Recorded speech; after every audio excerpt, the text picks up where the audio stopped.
we can outline to you as to why these items are actually before Council today. So what I'd like to do, with your leave, is to ask JP to comment on the governance aspects and also on Plan Change 72, and then the Chief Operating Officer could provide an outline on the other items on the agenda and the reason why we are seeking Council decision making around those items. Thank you. Good morning, councillors. Councillors, this is a scheduled council meeting, so we agree that calendar at the start of the year. So it is a normal scheduled meeting, and council, when we reviewed or looked at the Te Arawa partnership proposal, one of the important decisions that was made based on that community feedback was the concern around the importance of councillors taking the final decisions on council business through council. So what had been agreed through the Te Arawa partnership proposal was that we reduced the delegations that were provided to the two committees of council, so strategy, policy and finance, and operations and monitoring. We reduced their delegations to recommendatory only. So that became an important check for you as elected members at council to ratify those recommendations and turn them into decisions. So council, you've taken a number of decisions over the last month. You've made a number of recommendations over the last month through the Strategy, Policy and Finance Committee and Operations and Monitoring Committee that have come forward to you as council, as the elected members of this community, to take those decisions. So that's why they're on the agenda today. The Chief Executive just mentioned also the item that is included within confidential, which is an update on the Plan Change 72 of the Rangiuru Business Park. So that is a plan change being undertaken in the Western Bay of Plenty area. This council has previously decided that we would make a submission on that plan change. So in attendance we have Lachlan Muldowney from Tompkin Wake, our legal advisor, and he was to take you through what evidence was provided at that hearing by this council or on behalf of this council, and also the decision that has subsequently come out about that plan change.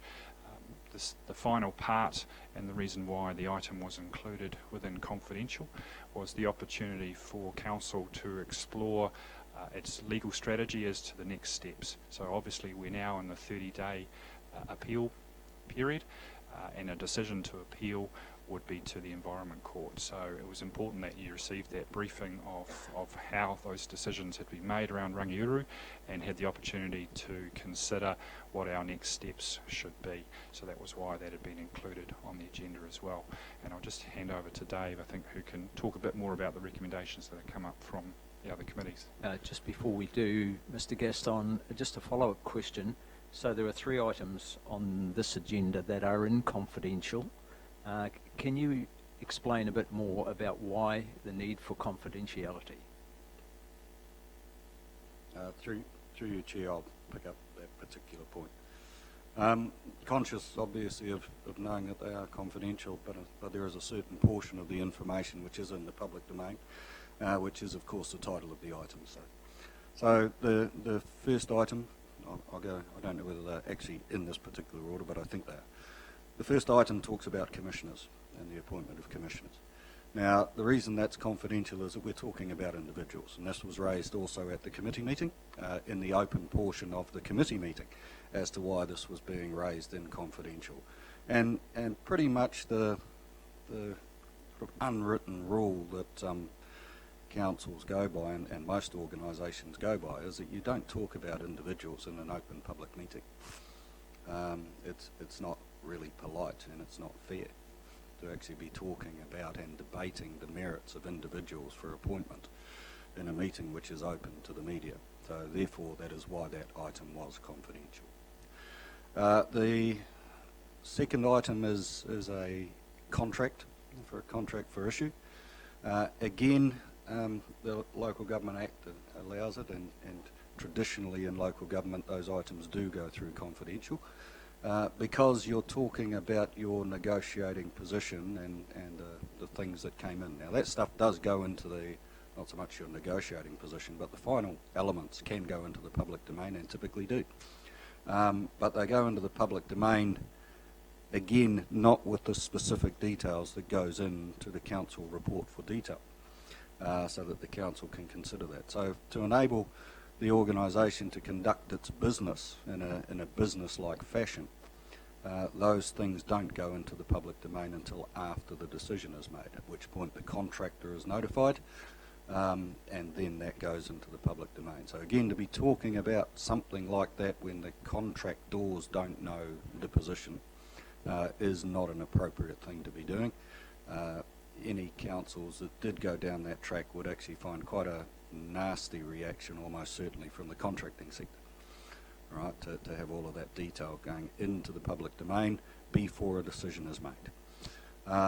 The third one is around the local alcohol policy.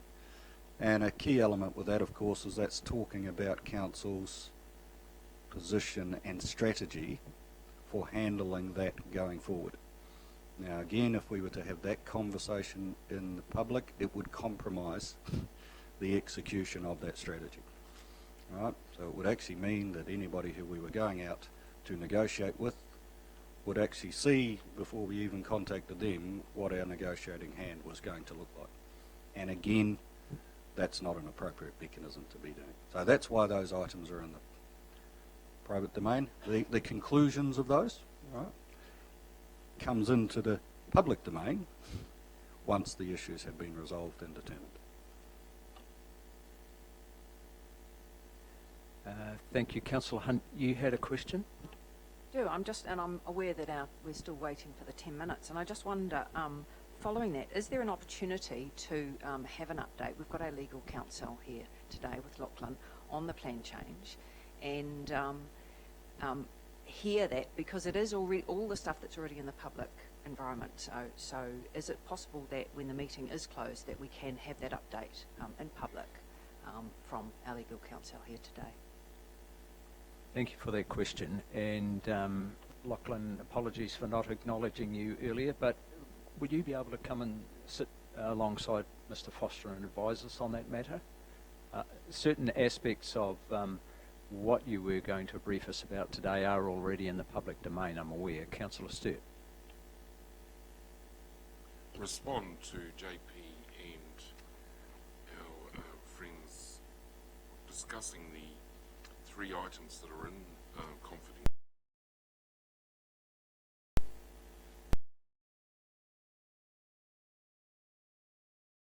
Democracy issues in December 2014, where we had two committees of the whole and council. I'm the most senior council sitting around here at the moment. This has been done for 27 years. The committees make the decision, make a recommendation to full council. It is full council.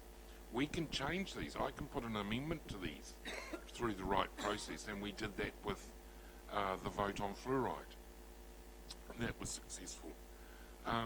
So I accept your position in terms of confidentiality and why those items are confidential. However, Mr. Chair, I was asked by the media to comment on the items that are confidential, and I would not even divulge what the items were that we were discussing, i.e. a plan change or those types of items. And I see in the media today that they have made comment regarding that.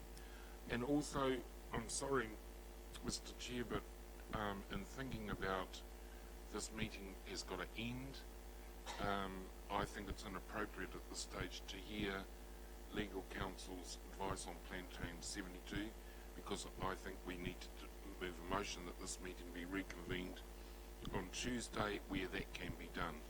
And I think I also need to highlight that that is costing the ratepayers. This legal counsel is costing us money being here today, but because of the actions of 3 who refused to come to this meeting, the ratepayers of Rotorua have to spend more money for him to come to another meeting on Tuesday. So I just want you to take some advice on that, whilst I do want to hear what you're saying, it's got to be held outside the meeting. Yeah, so just to reaffirm, we can't move we can't move anything because we lack a quorum, but I can adjourn at a point. And the 10 minutes is a minimum waiting period, so we can wait longer than 10 minutes before I get on to the actual mechanics of that. But I'll just pass your queries to JP for a response. Thank you, Mr. Chair, and Lachlan can just help me on this one if I just miss any part of it. But Councillor, it follows on from Councillor Hunt's question as well, which is what we were seeking to talk to you about today was just to relay to you what evidence Lachlan had presented to the plan change hearing in the Western Bays. So that was the first part. So that had been held in public. We've received a public decision, so that it was also public information. So those are the two parts that we had proposed to talk about here. And the final part, which is the basis for the confidential item, was to say, well, where to from here? So what are the next steps? So that's our legal strategy.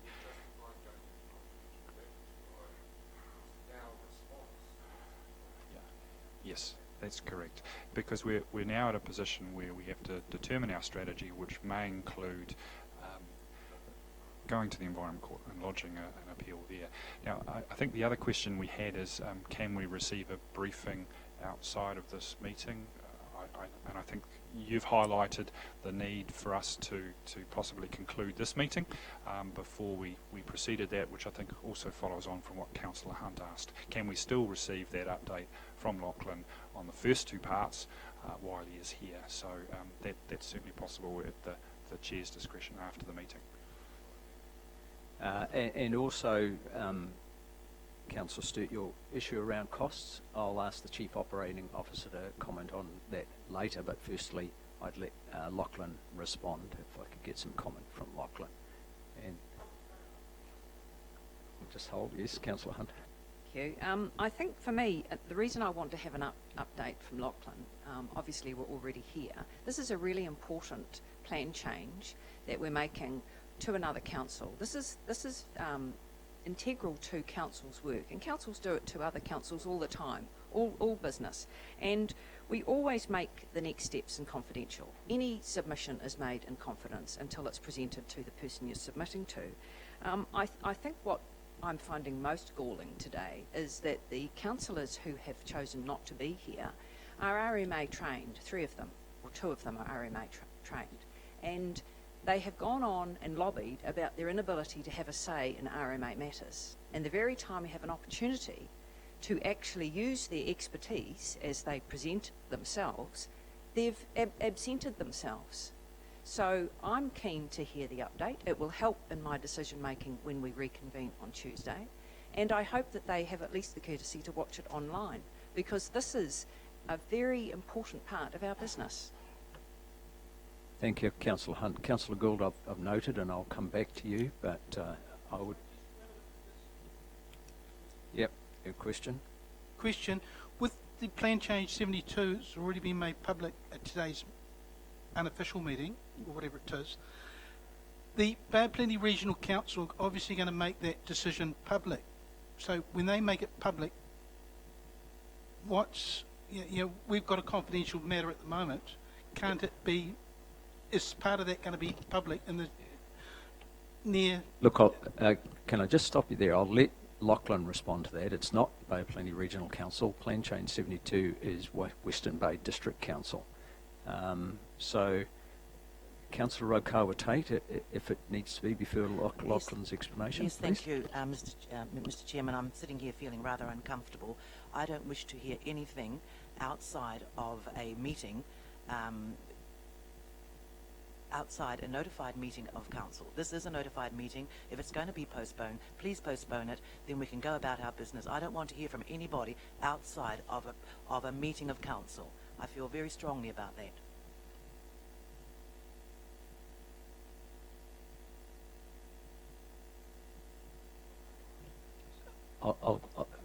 I do have a request from 2 councillors to hear something from Lachlan. I'll ask Lachlan to comment on what is appropriate, given your question as well, Councillor Rokawate. Good morning, Mr Chair and councillors. I think the first point is that the intention had been that you would hear from me in two parts as part of the council meeting. The first would be in public, and that would be an update from me on the public elements of the plan change process. So what has occurred, the submissions and the evidence that had been presented by this council to the Western Bay District Council, and also an update on the decision that has issued by Western Bay District Council. At that point, the discussion would move into the next phase, which would be questions concerning whether to appeal, and if so, on what grounds. And that would be a discussion that would ideally take place in public excluded. None of that can occur, of course, without a quorum and a meeting being called. And obviously, while we're waiting to determine whether that is so, there's no point in going any further with the detail or the substance of that discussion. However, what I would suggest procedurally is if after the 10-minute period, if it is deemed that there is not a quorum and there is no meeting, I am available, and if it feels efficient, I'm very happy to give some form of informal briefing along the lines that I've described, but ultimately whether that occurs is obviously a matter for you as a group to determine. Thank you. I think you're talking about a possible small workshop after the official proceedings are over, but I'll pass to the Chief Executive to help Councillor Rokawate. So, councillors, a couple of comments. So firstly, the reason this is in before council is that, strictly speaking, the Chief Executive's delegations would allow me to make a decision on this matter. What I'm doing is seeking your input and guidance as to how you wish me to respond to the Western Bay plan change notification of their decision. The decision itself that they have made, and in fact our submission, are both already in the public arena. So our submission is public, it's a public document, and the plan change decision that Western Bay has made is equally also in public. So the opportunity to hear from Lachlan the nature of our submission more in detail, to provide you with greater depths of understanding prior to actually the next meeting, is something that is entirely available to you and would entirely be in order, but would be obviously your choice as to whether you wish to hear that. Thank you. And look, just before I do move on with the proper process of the meeting, can I just come back to Mr Foster and the issue Councillor Sturt raised about costs of delay?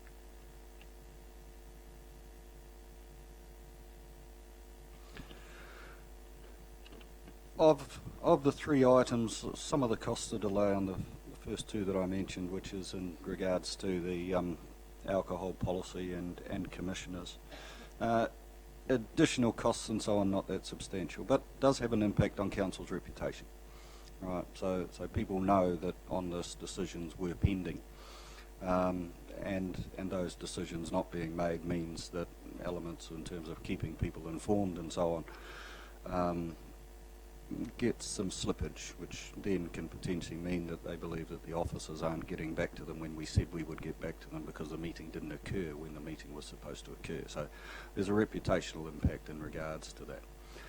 On the contract one, though, it's quite a bit more complicated, because of course tendering has certain procedures, contracting has certain procedures. Some of the contracts that we enter into have NZTA subsidies. The contract we were talking about was an NZTA subsidised item. Within that, NZTA have certain rules and schedules that sort of should be followed. In regards to, likewise, the contractors, notification of the contractors and those sort of things have certain procedures. Tenders do only last for a certain period of time, So there are risks in terms of bids and quotes potentially lapsing. In the regards to this one, there are risks, and it will have some cost to us in regards to it because of the notification periods and so on are now going to get very, very cramped. Not going to be catastrophic, but it is going to come at some cost to us. Thank you. So, look, councillors, before I move on with the process, can I have an indication of whether there are any other matters you wish to raise before I call this meeting to a close and adjourn, and also an indication of those who wish to stay later? Councillor Gould, the lumber cube matter will be raised in a workshop later on if we so decide that our time is valuable in going down that track.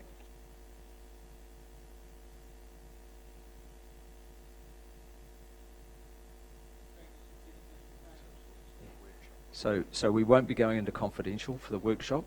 Anyone's free to remain that wish to do so, but I do need to. We're well over the 10-minute mark, so I do need to call the formal part of this non-meeting to a close. So, moving on, pursuant to Standing Order 3.5.1, the meeting lapses because a quorum hasn't attended within the 10 minutes. So the business is officially suspended. The meeting is hereby adjourned till Tuesday the 31st of May 2016 at 9:30 a.m. In this council chamber. Also pursuant to Standing Order 3.5.3, the minutes are to record the failure of a quorum here today and to list the members in attendance. That is Councillor Dave Donaldson, Deputy Mayor and Chairperson, Councillor Gould, Councillor Hunt, Councillor Rotorua Tate, Councillor Sturt and Councillor Tapsell. The minutes are also to record why the meeting lapsed, which is failure of a quorum. So I now declare the meeting adjourned, and we'll move on with the workshop. So, if you wish to leave, you're free to do so. Councillor Sturt. I mean, I want to know the update on Lumber Cube too, but this isn't... normally when we have a workshop, they're scheduled for all members to attend. And whilst I disagree fervently with the three that refuse to come to the scheduled council meeting, they still have the right to come to a workshop to be updated on matters, and that should be scheduled as normal. I won't, like Councillor Rotorua Tate, I won't be staying either, because I think we're treading on very dangerous ground because we haven't had a meeting, we're now going to go into a workshop and discuss things that should have been discussed in the council meeting. So I've got a real problem with that, Mr Chair, and I support Councillor Rotorua Tate. I don't think we should discuss any matters, because we don't publicly televise our workshops or our information sessions, which is what will happen. I'd rather wait till Tuesday. Therein lies my dilemma. I have other business on Tuesday. For now, an unscheduled council meeting, whilst it was put down as a spare day, I now can't attend, so I've got to lodge my apology for Tuesday morning at 9:30 for a matter that every Tuesday I have. So, I'm finding it really difficult staying here to partake in something that is unofficial but denies the opportunity of all councillors to attend, and that wasn't signalled prior to the meeting. I'll just let the Chief Executive respond to those comments, Councillor Sturt. Thank you. Councillor, I think your concern, if I've captured it correctly, is that you would be obtaining information that would not be made available to the whole of council, and can I assure you that would not be the intent here. What I've heard from Councillor Hunt is that her request was for, given that Lachlan is here, for some information about Plan Change 72. That same information will be repeated for the whole of the council when the meeting is re-adjourned. So it will actually be represented. I think this session would be simply a matter of you, if you so wished, receiving information so you can reflect on the nature of the decision that you will be asked to make when the meeting is re-adjourned.